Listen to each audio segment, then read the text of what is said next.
Howdy folks, I've been working on more Mythras combat videos, but I've begun to realize that many of the combat mechanics refer to a character's attributes and characteristics, and I think that it would be easier for people to understand what I'm talking about in the combat videos if I made some other videos explaining just briefly what those are and what they do. If you're new to these videos, Mythras is a tabletop RPG published by the Design Mechanism, and I love it for its tense, tactical combat and also how customizable it is for game masters trying to develop their own settings and run games exactly the way that they want to. It's been really good for me in that regard. You can try it out for free by downloading the free PDF called Mythras Imperative, which I've put a link to in the description below. We're just going to jump straight into what a character is made of mechanically in Mythras, and it begins with characteristics and attributes. Every character or creature in Mythras has the following characteristics: strength, how strong they are; constitution, which is how tough or healthy they are; size, which is how large they are, height and weight; dexterity, which measures their grace, their agility; intelligence, which is intelligence; power, which could be probably best described as force of character or divine favor or something like that. It depends on the setting that you're in. And charisma, which is how charming, likable, or naturally inclined to leadership and influence the character is. So the above characteristics are usually determined by dice rolls, and the details and options for rolling that can be found in Mythras Imperative on page 6. There's also a point-buy system that you can use instead, and I've done both and they've both been really good. And so those are the characteristics, and now we're going to talk about the attributes. Attributes are derived from characteristics. For example, the first one is action points, and the number of action points that a character has per combat round is determined by adding a character's intelligence and dexterity and comparing the result to the action point table in Chapter 1 of Mythras. You won't see this in Mythras Imperative, however, because the imperative rules are just kind of simplified for newcomers, and every character gets 2 action points in that version for simplicity's sake and for the sake of keeping it balanced and fair. The next attribute is damage modifier, derived from a character's strength and size, and it adds a dice roll each time you deal damage with most weapons. Your strength wouldn't affect a crossbow's damage, for example, but it would make a difference when you hit somebody with a sword. A damage modifier can be either positive if you're very strong and large, or negative if you're neither of those things. Sometimes you'll see cases like when charging enemies in combat when your damage modifier is increased by 1 or more steps. In these instances, you can take a look at the table on page 6 of Mythras Imperative and use it to determine which die you roll instead. But it's usually just as simple as bumping up the type of die that you're rolling. For example, if your usual default damage modifier is a D4, then you just end up rolling a D6 or a D8 depending on how many steps you are supposed to increase it. The next attribute is experience modifier, which impacts the number of experience rolls that a character gets when improving their skills. Experience rolls are a subject for another time probably, but it's enough to know for this video's purpose that the more rolls you have, the faster that your skills will increase. And depending on your character's charisma, they will usually start with an experience modifier between -1 and +1, which indicates an additional improvement roll if they have high charisma, or 1 less roll if they have very low charisma. I've had a few players scratch their heads about the charisma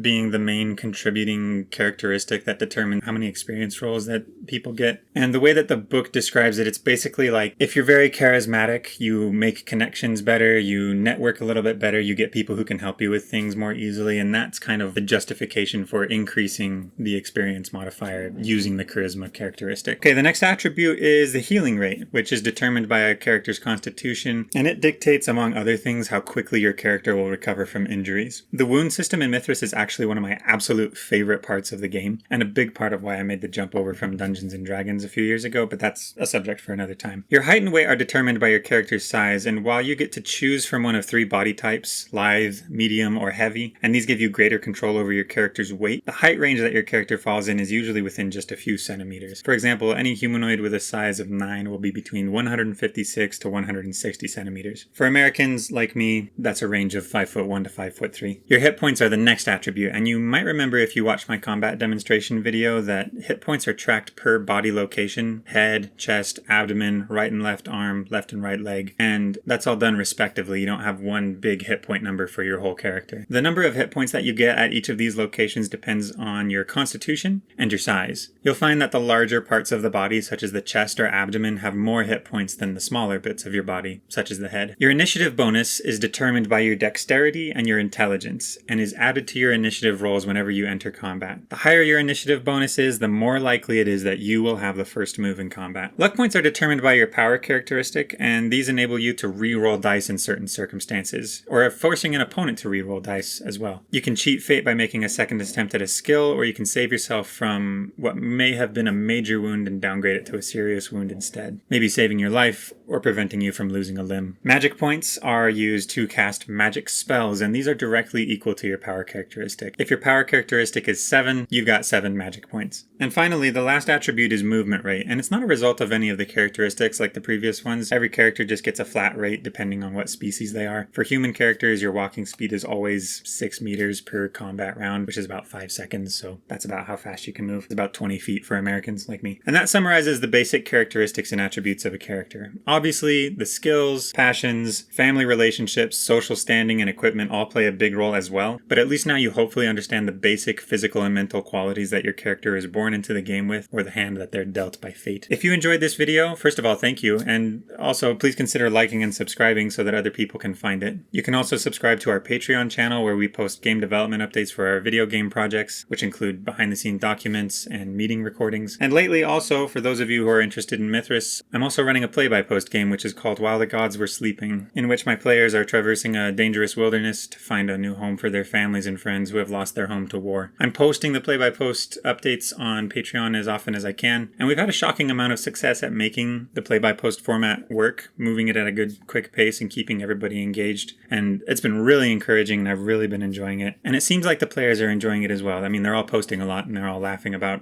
the things that they're doing, so it seems like it's going good. If you'd like to know more about how we've managed to do that, how to keep the play-by-post moving, flowing, everyone engaged, everyone having fun, let me know in the comments, and I'll see about breaking down some of the strategies that we've used to make it work in a future video. That's all for today. Thanks for watching, and goodbye.